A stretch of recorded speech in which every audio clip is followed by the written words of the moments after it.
bien, continuamos por CN23 con ideas propias y este bloque está dedicado a la soberanía. Vamos a comenzar por algo que se celebró, por supuesto, nuevamente, como cada año. El miércoles pasado tiene que ver con la reafirmación de la soberanía argentina sobre Malvinas. Allí la presidenta de la Nación, en el Museo Malvinas, tuvo definiciones contundentes. No casualmente, el Museo Malvinas fue escenario de defensa de otras cuestiones, que ya vamos a hablar en un rato nada más.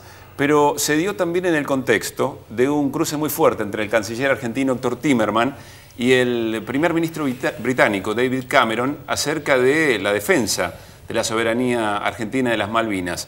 Cameron las definió como posiciones amenazantes de la República Argentina. Vamos a compartir lo que dijo la presidenta y enseguida charlamos sobre el tema aquí en la mesa. Parece ser que cuando yo terminé de hablar, el primer ministro Cameron de Inglaterra, que ya había hablado con anterioridad, volvió a pedir la palabra.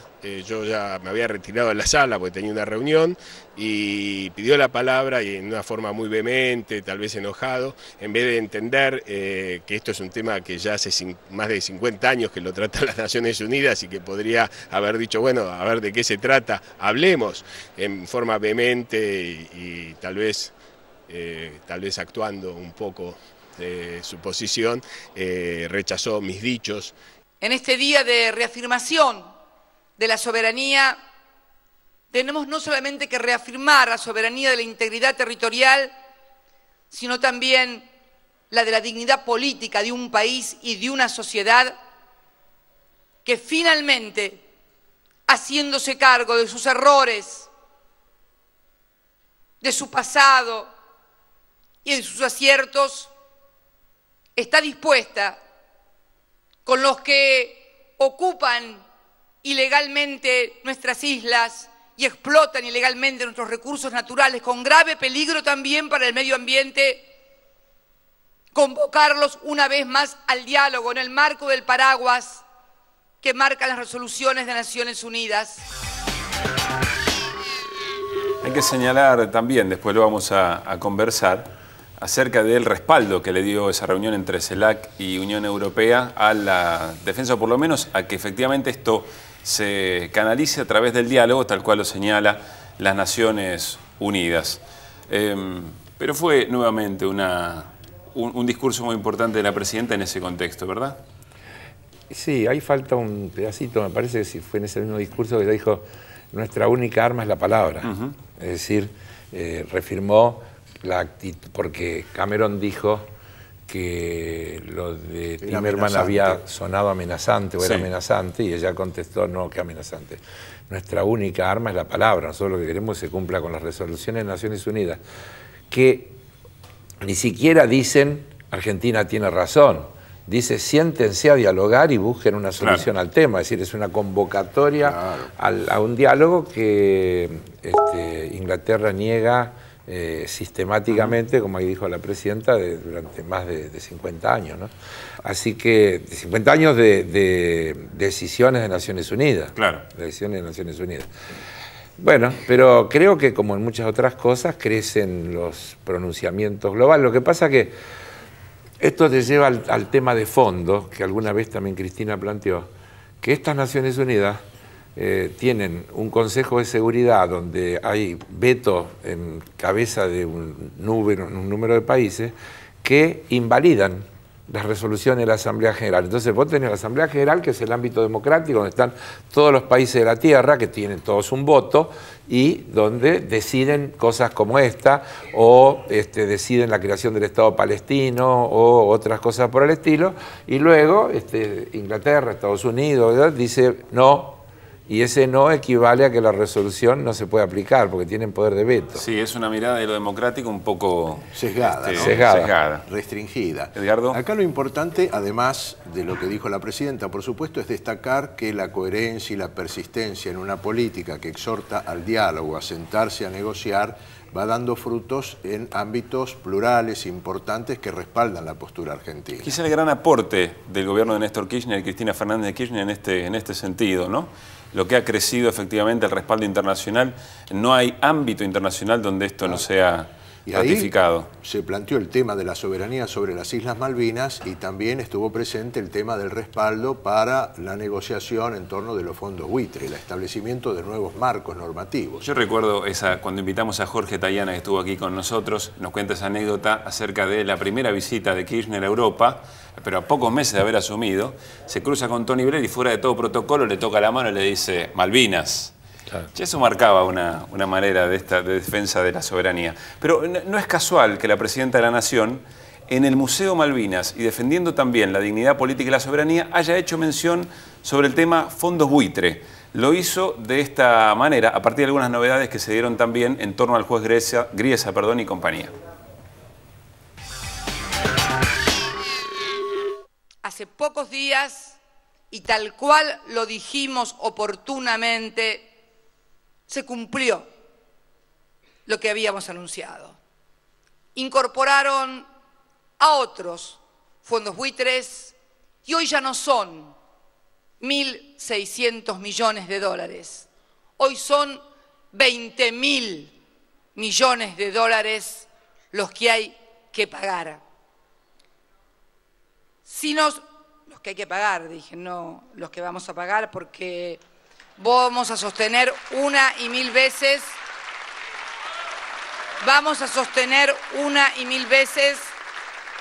que estamos dispuestos a pagar al 100% de nuestros acreedores en condiciones legales, legítimas y equitativas para todos. Si hubo un juez que hizo esto, y hoy entonces deberíamos estar pagando de acuerdo a su criterio 20.000 millones de dólares al 7% de los acreedores, ¿por qué no podría existir entonces otro juez que si hacemos esto diga, pero ¿por qué trato tan inequitativo hacia el 93% de los que pagaron? ¿Y por qué tan beneficioso, tan escandalosamente beneficioso solamente para el 7%? ¿Porque tuvieron mayor poder de presión, de extorsión? ¿No sería raro que algún juez, a lo mejor de la misma jurisdicción, dijera, ah, no, entonces también tienen que pagarle al otro 93% en las mismas condiciones, tirando abajo la reestructuración de nuestra deuda externa? Esta cuenta que hacía la presidenta el miércoles en el Museo Malvinas es demasiado compleja como para que algunos que sostenían que había que pagar no la conocieran o no pudieran hacer la misma previsión. ¿Te acordás cuando Macri dijo, tal fallo, viejo, hay que sentarse pagar con Griesa y pagar? Es de buen samaritano. Hoy pagar, tendríamos efectivamente esta situación. El gobierno argentino vio esto y el Ministerio de Economía dijo, queremos saber cuál es el monto de todos los reclamos. Y vino el famoso tema de los Me Too, los Yo También.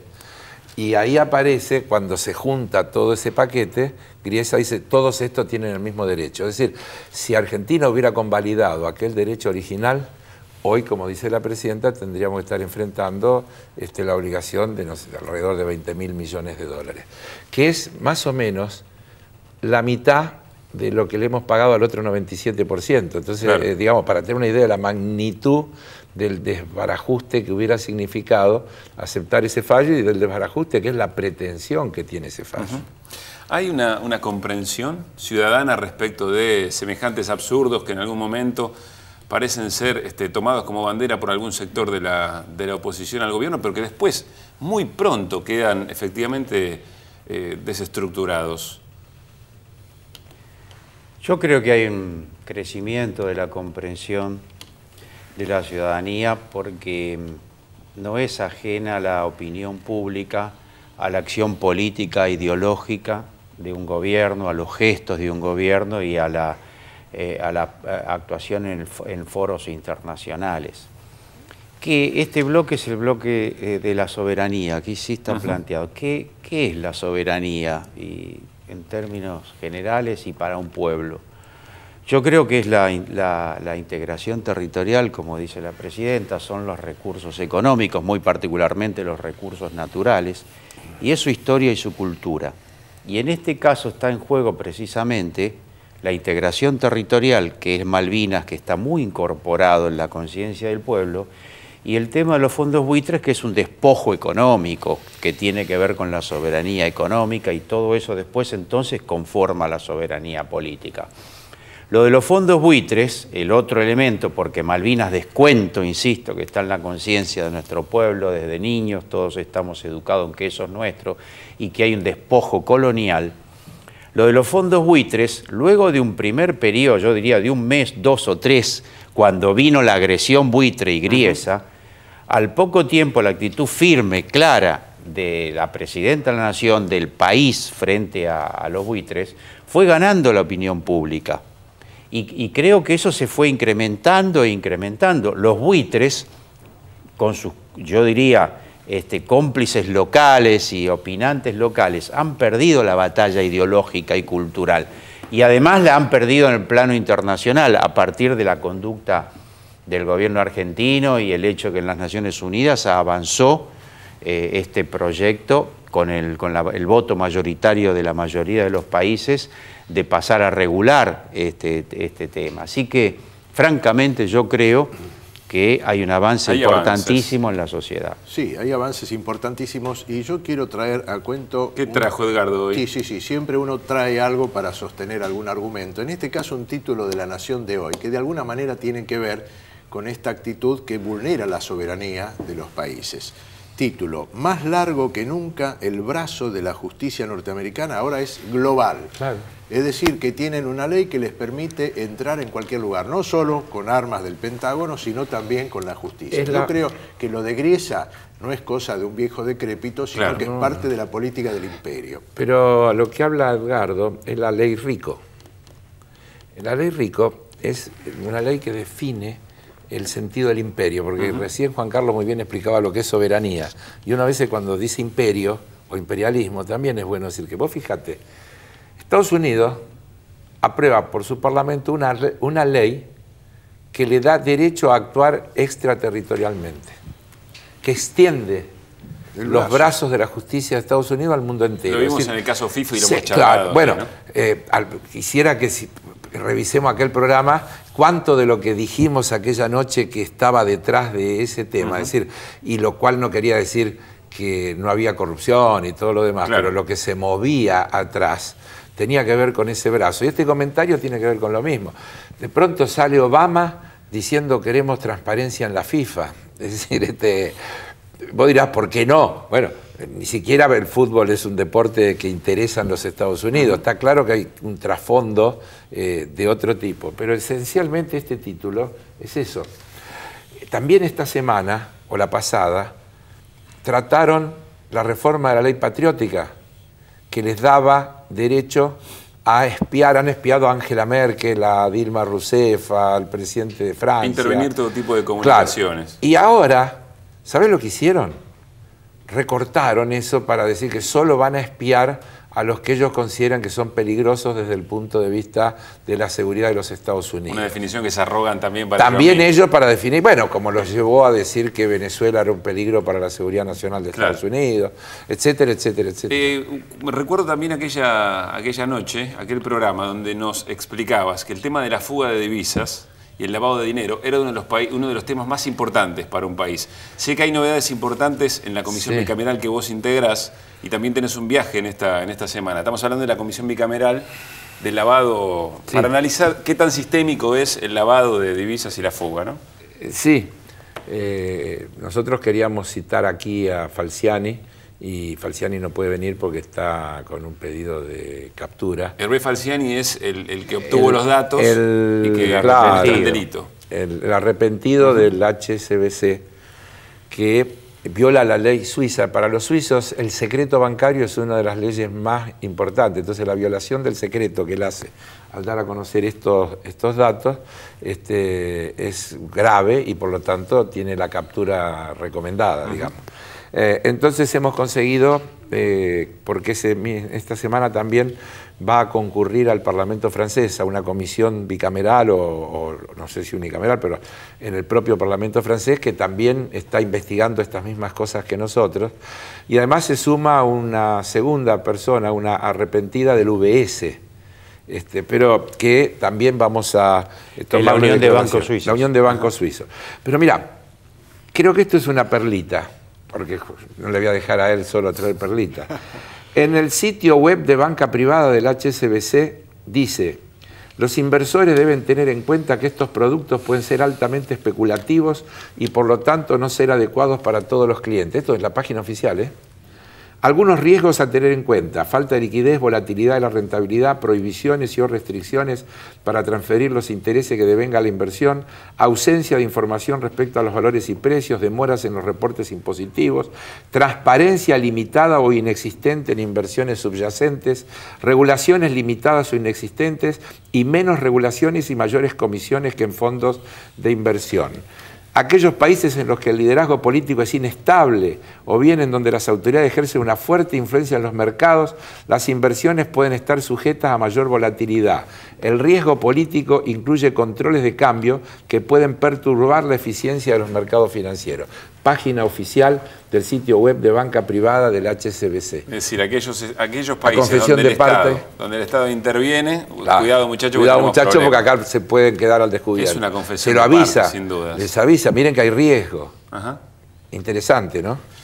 Vamos a meternos en la foto de la semana, porque en esta foto de la semana también se pone en juego la soberanía nacional en tanto regional, y tiene que ver con la segunda reunión, en este caso en Bruselas, entre la CELAC, que es la Comunidad de Estados Latinoamericanos y Caribeños, y la propia Unión Europea.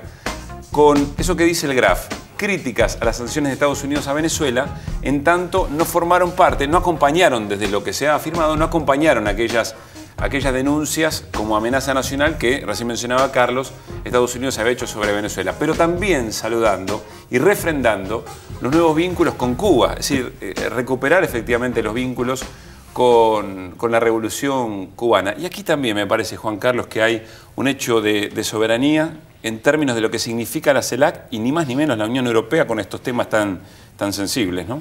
Sí, la extraterritorialidad es la expresión, yo diría, moderna de una política del imperialismo. Ya que Carlos dijo imperialismo, vamos a recuperar la palabra, porque se habla del imperio como algo normal, pero el imperialismo parece vedada.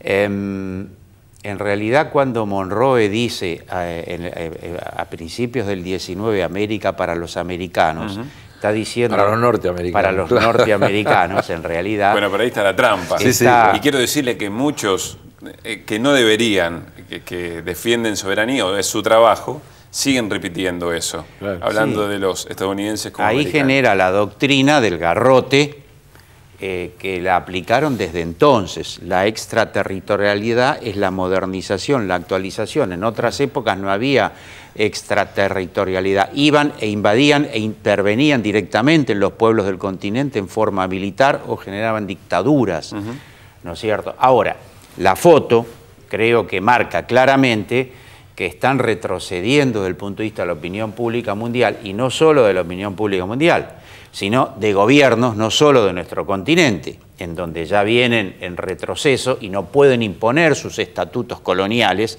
ni pueden imponer tampoco por vía de la violencia. Están en una situación, en ese sentido, yo diría de un retroceso relativo histórico, porque no lo pueden imponer por la violencia, ni siquiera lo pueden imponer por vía diplomática en América Latina.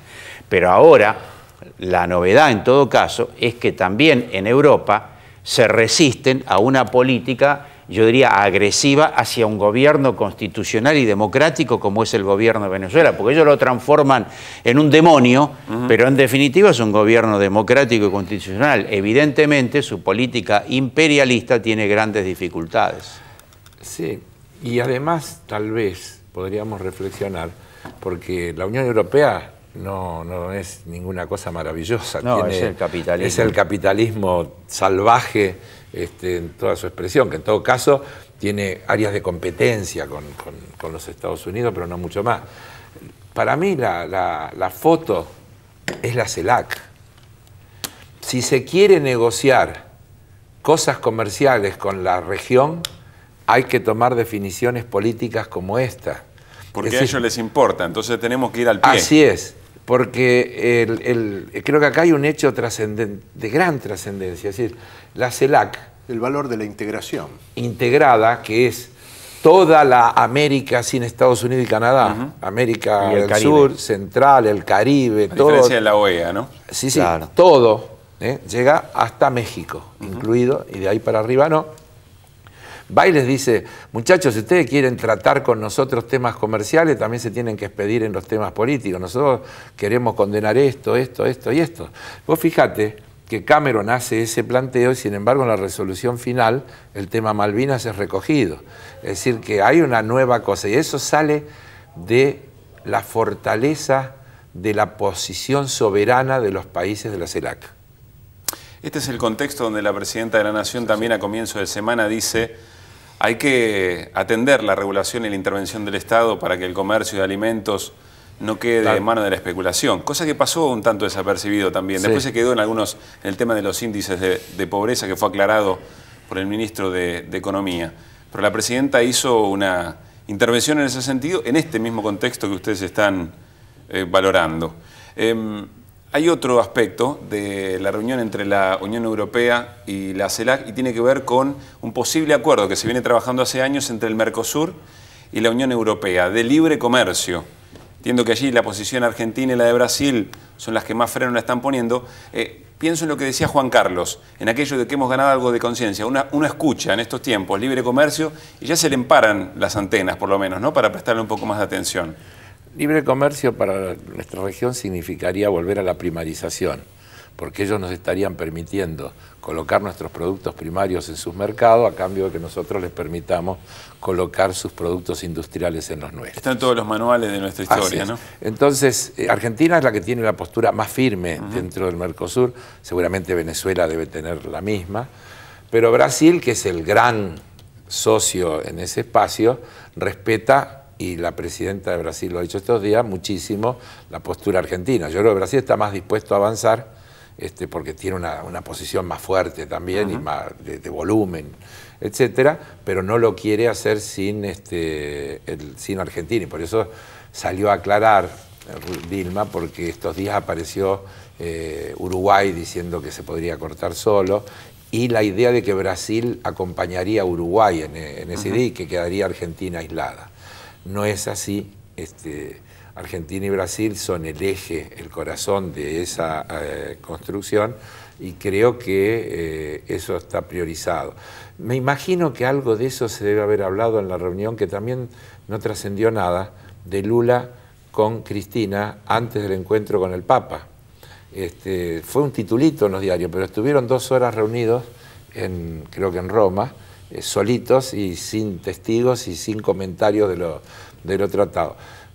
No me parece que estos temas pueden haber estado ausentes de ese diálogo. Seguramente, y en el escenario del Mercosur, vos hacías referencia al Uruguay, hubo una huelga muy importante, una protesta de los trabajadores para que el nuevo gobierno de Tabaré no dé marcha atrás con todos los cambios, los avances, las reformas del Frente Amplio en los años precedentes. O sea que, y además se habla de acuerdos para integrar la Alianza del Pacífico, es decir, una tendencia a acordar mecanismos de libre comercio que indudablemente debilitarían la fortaleza o la unidad potencial del Mercosur. Ya estamos cerrando el programa. Miren qué lindo sería si antes de cada partido de la Copa América se charlara sobre estas cuestiones de integración. Quizá en algún, estamos más cerca que antes, por lo menos. Eso seguro, ¿no? Viste, Lula dice siempre, está todo bien, menos cuando hablamos de fútbol. Sí. Dice, nos ponemos de acuerdo, pero cuando hablamos de fútbol se acabó. Es hasta ahí nomás. Hasta ahí. Que tengan muy lindo fin de semana, que gane la selección mañana sábado, y ojalá la hayan pasado tan bien como nosotros. El próximo viernes tendremos un programa muy especial. Ya van a ver por qué, con un invitado de cara a las elecciones en la ciudad de Buenos Aires. Así que hasta el próximo viernes a las 11 de la noche con Ideas Propias. Chau.